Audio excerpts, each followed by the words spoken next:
This clip from 11 years ago is Bill Maher reminding us why trying to integrate Islamists and Muslims will never work in the Western world. Watch this. In Mecca, where infidels, non-Muslims, are not even allowed in the holy parts of the city. I mean, right there, we don't have that example in other religions.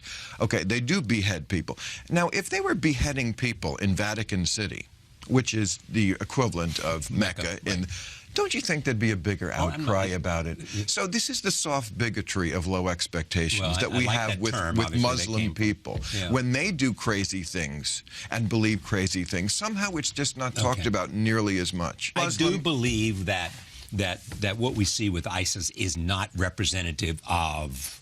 As I said, connecting tissue. It's not representative of the Islamic religion. Again, I don't think the Quran teaches them to do this kind of Well, thing. you're wrong about that. The Quran absolutely has on every page stuff that's horrible about how the infidel should be treated. As Ayaan Hirsi Ali points out, she says, can we really say... Well, and she would know better than either one of us.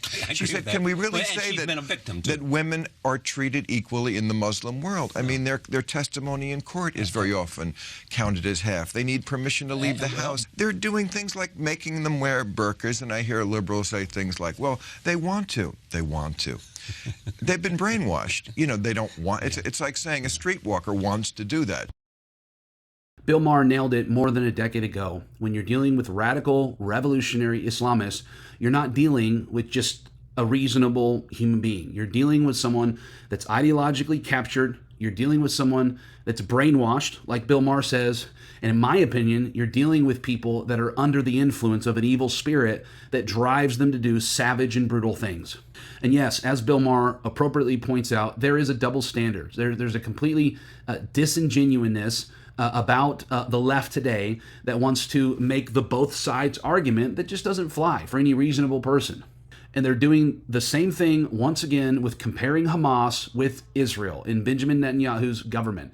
They are not comparable. Israel goes out of their way to try to save civilians, goes out of their way to try to do things in a liberal, democratic fashion, and Hamas has none of it.